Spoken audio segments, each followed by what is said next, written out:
Beyond the Gates spoilers tease that Tom will deliver surprise after surprise.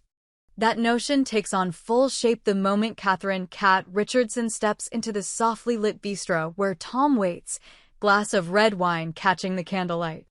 She wears a simple but elegant black dress that brushes her knees and lets her hair fall in loose curls around her shoulders. Everything seems ordinary until she offers him a smile rich with unspoken possibilities. In that moment, Tom's heart races as though it will beat itself from his chest. For weeks, he's suspected that Cat has feelings for him. He's caught the hesitation in her eyes, the way her hand lingers on his arm just before she pulls away. Now, seeing her cross the threshold and take a seat across from him, it becomes clear that any doubts he had are evaporating on hot air. Kat's green eyes shine with mischief and warmth, and Tom realizes she's extending an invitation that he's both nervous and eager to accept. Their conversation begins lightly, touching on mundane details: her recent gallery show, his chaotic schedule at the museum, but quickly swells into laughter and teasing. Tom's witty remarks coax out Kat's deep, melodic laugh, and he marvels at how effortlessly they flow together. The waiter hovers politely, refilling their wine glasses, but they hardly notice. This feels like a scene written for them alone, away from prying eyes and old wounds. Tom recalls the tension that defined their interactions in recent months: his guilt over Laura's disappearance, Kat's struggle to untangle the mystery surrounding her sister, and their shared fear of being vulnerable again. Yet tonight, all of that fades as they lean closer, voices dropping to intimate whispers. Kat reveals how much she's grown over the past year: her travels to art residencies in Paris, the friendships she's forged, and the strength she didn't know she possessed until she was forced to choose between hiding and fighting. Tom listens, enamored by her strength and resilience, and shares his own journey: the long nights scouring archives for clues about Laura's fate, the regrets that plague his dreams, and the hope that maybe, just maybe, love can heal old wounds. Their confessions weave together, creating a tapestry of shared vulnerability. Somewhere between the second-course seared scallops with citrus foam and a perfectly aged Bordeaux, Tom summons the courage to reach across the table and take Kat's hand. Her fingers intertwine with his, firm yet gentle, and Tom feels a grounding sense of certainty he has not known in a long time. After dessert, a delicate lemon sorbet, Tom suggests they take a stroll along the river. The night is warm, the city lights sparkling on the water like scattered stars. As they walk, Kat drapes her arm around Tom's waist, and he responds by resting his head against her shoulder. Their conversation drifts to more playful topics: childhood memories, embarrassing mistakes, secret dreams. Each revelation makes them feel more connected, as if they have been waiting for this precise moment their entire lives. By the time they reach the quiet embankment behind the old clock tower, the moon casts a silver glow and an electric current hums between them. Tom turns to Kat, heart pounding, and he sees anticipation flickering in her eyes. He brushes a loose strand of hair behind her ear and leans in. Their lips meet gently at first, testing the water, and Kat responds with a soft sigh that sends a thrill down Tom's spine. Their kiss deepens, and the world around them fades until only the two of them remain. Tom's hands explore the curves of Kat's back, pulling her closer, and she melts against him as if she was always meant to be here. Words are unnecessary. Their bodies speak a language of longing and tenderness forged through shared pain and hope. Without breaking their embrace, Tom leads Kat back to his apartment, an intimate space filled with warm lighting, books stacked in uneven piles, and mementos of his life with Laura scattered on shelves. The door closes behind them with a soft click, and for a suspended moment, neither knows what to do next. Then, in a mutual, unspoken decision, they move together across the living room, shedding layers of clothing like discarded armor. The couch beckons, plush and inviting, and they collapse onto it in a tangle of limbs. Every kiss, every caress, is charged with emotion, the relief of finding solace in each other's arms, the urgency of long-suppressed desire, and the hope for a genuine connection that can weather whatever lies ahead. As the intensity builds, Kat's soft moans fill the room, reverberating against the walls. Tom worships her body, marveling at the strength in her curves and the softness of her skin. She responds, clutching at him as if he can save her from the shadows of her past. Their passion reaches a fever pitch, and they move together in a rhythmic dance of intimacy. Time seems to both accelerate and slow down. Seconds stretch into eternity, then collapse in a single, exquisite moment of release. In the aftermath, they lie entwined, breathless and sated, hearts pounding in unison. Tom brushes gentle kisses along Kat's shoulder, and she turns her face to him, eyes glimmering with contentment and something deeper trust. They drift into a shared slumber, bodies still pressed together, but the peace is fractured by an intrusion of unease. Tom stirs first, blinking awake to a sense of wrongness. The city sounds the distant hum of traffic, a siren wailing somewhere feel too loud, too close. He reaches for Kat, but she's stiff, her face clouded with a restless tension. Before he can wake her, a faint rustling from the hallway jolts him fully awake. His pulse spikes. He listens. Footsteps, deliberate and cautious, approach the door. Tom freezes, disbelieving that anyone could have followed them here. But the certainty in those soft thuds is undeniable. Somewhere beyond the door, the shadow of a stalker takes shape. Kat, now fully awake, sits up and presses a finger to her lips, urging Tom to be silent. Her eyes, wide and alert, mirror his fear. She had sensed someone watching them during dinner, a subtle but unnerving sensation of being observed, not just glimpsed at from afar, but scrutinized, as if someone analyzed every move. She dismissed it at the time, attributing it to paranoia bred from past threats. But now, in the stillness of Tom's apartment, the possibility of a real stalker sends a chill up her spine. The footsteps halt just outside the door. Tom slides off the couch, careful not to disturb Kat's side, and tiptoes toward the entryway. He peers through the peephole. A tall figure clad in dark clothing, face obscured, stands barely 10 feet away, back to the wall. In one gloved hand, a faint gleam catches the light, a sleek helmet, black with a visor down. In the other, a single glove. Tom's breath catches as he recognizes both items from the news reports of Leslie Thomas's crimes. Items reported lost, presumed evidence at the scene of Laura's disappearance. Kat's hand finds his sleeve and squeezes, her own eyes wide with realization. Leslie, she whispers. Or perhaps it's not Leslie himself, but an assassin. The possibility twists Tom's stomach into knots. For weeks he's believed Leslie was cornered, helpless without those incriminating items. But if those items are here, they're here because Kat possesses them. Kat, who found the battered helmet in the shed behind her house. Kat, who discovered the glove under her sister's bed. Items she intended to turn over to the police, but postponed out of fear and the desire to uncover the whole truth first. Now, those artifacts link directly to Leslie's guilt, and someone is desperate to retrieve them. Tom's mind races.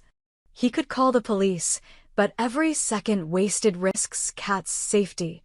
He could confront the intruder, but that carries its own peril. Silence stretches until the stalker's silhouette shifts, sliding slowly along the door edge. Clearly, he or she is testing the lock, looking for a weakness. Tom signals to Kat, urging her to reach for her phone. She nods, sweeping strands of hair from her face with trembling fingers. Just as her hand touches the device, a faint click resonates through the hallway, the latch disengaging. Tom's heart pounds as the door swings inward. In the dim glow of the hallway lamp, the stalker steps through, helmet cradled in one arm, glove dangling from a finger. No visor now obscures his face, a lean figure with sharp features, eyes cold and assessing. It could be Leslie Thomas, returning in person to claim his lost evidence. Or it could be someone hired by Leslie, a cold-blooded professional with a single-minded focus on retrieving what belongs to his employer. Tom inches back, positioning himself between Kat and the intruder, every muscle tensed. The intruder's gaze flicks from Tom to Kat, lingering on the items now resting on Kat's coffee table, the battered helmet and single glove, unmistakable in their design and age. Kat swallows hard, voice caught in her throat. The intruder steps further inside, closing the door behind him. A plume of cold air follows, swirling around their feet. He glances at the window, then back at Kat as if plotting an escape route.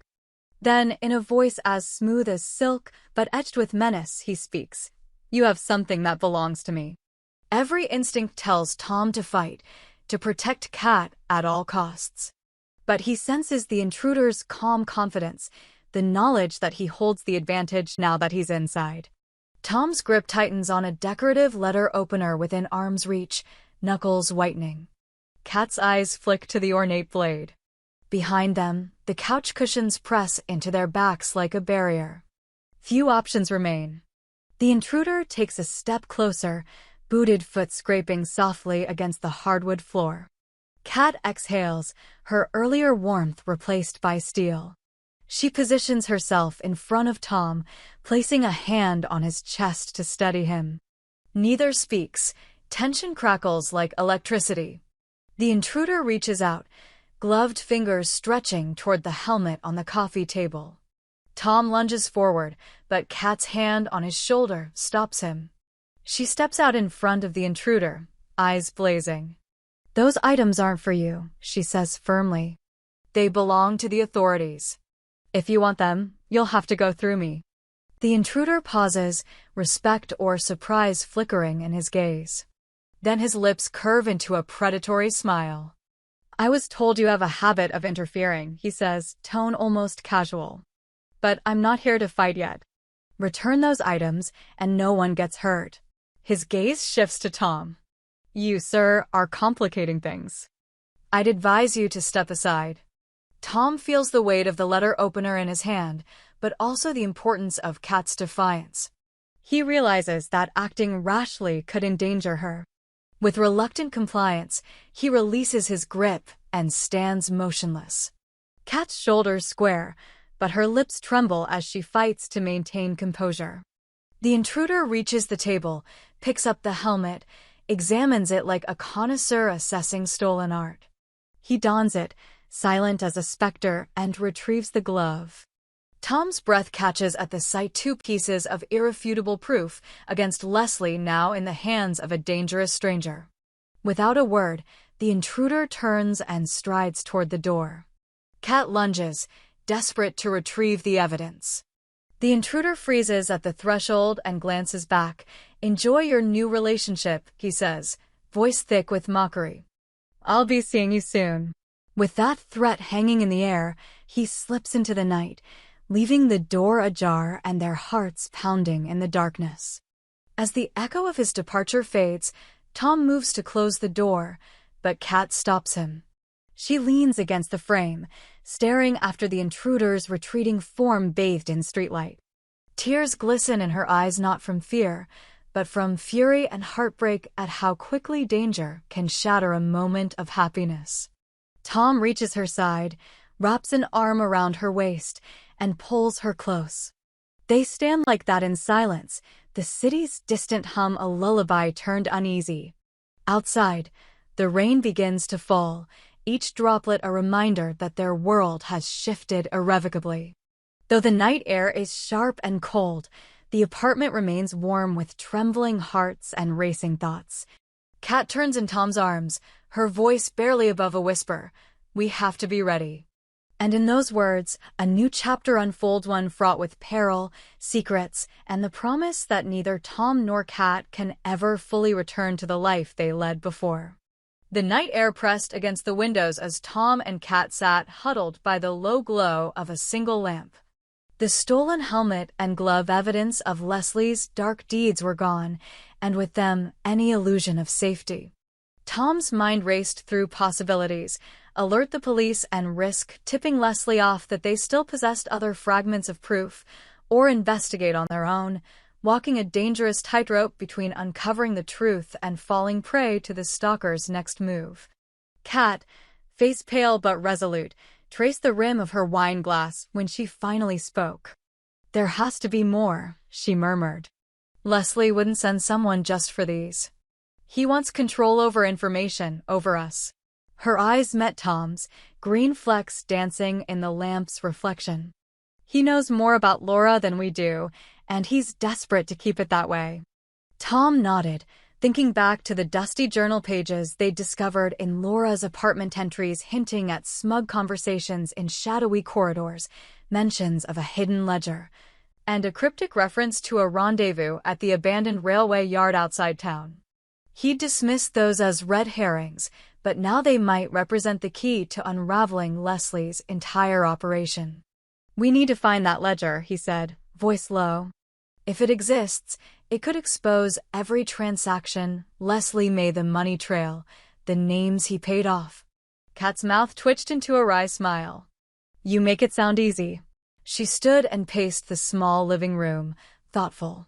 "But the railway yard, it's crawling with drift teams and vagrants ever since the line shut down.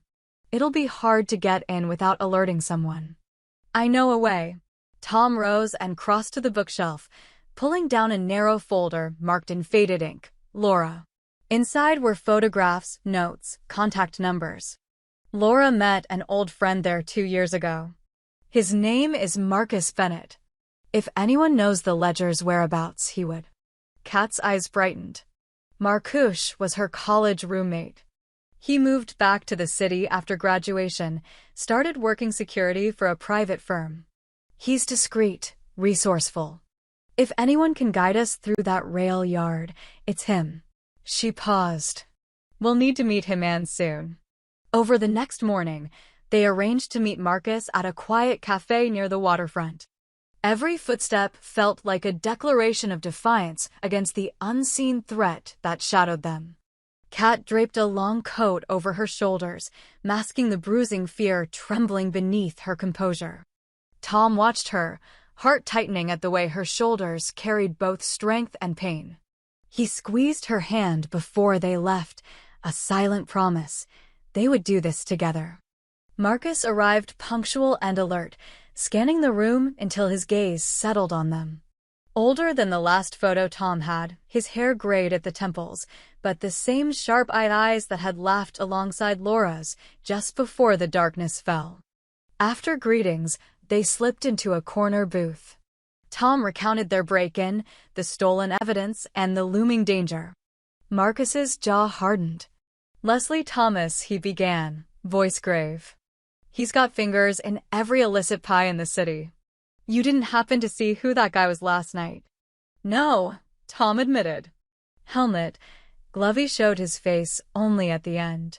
He pulled out Kat's phone, navigated to the partial image she'd captured through the peephole. Marcus studied it, brow furrowing. "That visor's custom-made," Marcus said. "And that Glovite's from a high-end tactical supplier. Whoever this is, he's not amateur. Leslie hired mercenaries before to do his dirty work." Kat swallowed. "So we call the police?" Marcus shook his head. "Leslie has cops in his pocket. If you go to them, this'll vanish just like Laura." He slid a folded map across the table. "But here," he tapped a spot on the outskirts. "There's a service tunnel under the rail yard. It's mostly unused, but if we enter there, we can avoid the patrols. The ledger should be in the old control shack, hidden behind a false wall. Laura told me once that she recorded every curious transaction in a rusted metal box in the floor." A chill passed between them. "Why didn't she tell me?" Kat whispered. "She wouldn't risk your safety," Marcus said gently. "But I think she wanted you to find it, eventually." He looked at Tom. "If we work quickly, we can retrieve it before Leslie realizes more evidence is missing." They agreed to meet that night. As dusk fell, Kat and Tom prepared night vision goggles borrowed from Marcus's firm, handheld radios, and a forged access pass Marcus supplied. Yet, even as they slipped into the tunnel's entrance, Kat's heart pounded with dread. Every drip of water, every echo, felt amplified.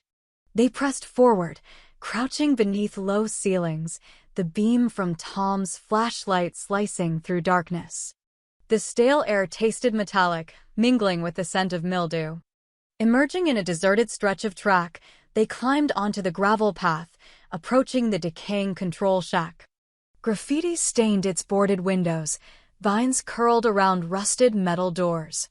Tom pried open a service hatch Marcus had shown them on the map, revealing a narrow crawlspace leading inside. One by one, they slithered through, boots scraping wood. Inside, chaos, overturned chairs, shattered glass, splintered furniture. Moonlight leaked through cracks, illuminating dust motes dancing in the shafts of light. Kat's hand found the metal box half buried in the floorboards, exactly where Laura had described. With trembling fingers, she pried it open. Inside lay a ledger, bound in worn leather, edges frayed. Each page was filled with neat, precise handwriting dates, amounts, names, signatures, clear links between Leslie Thomas and powerful figures across the city's elite. As Kat lifted the ledger, a distant clatter echoed outside. Tom shone his light toward the window.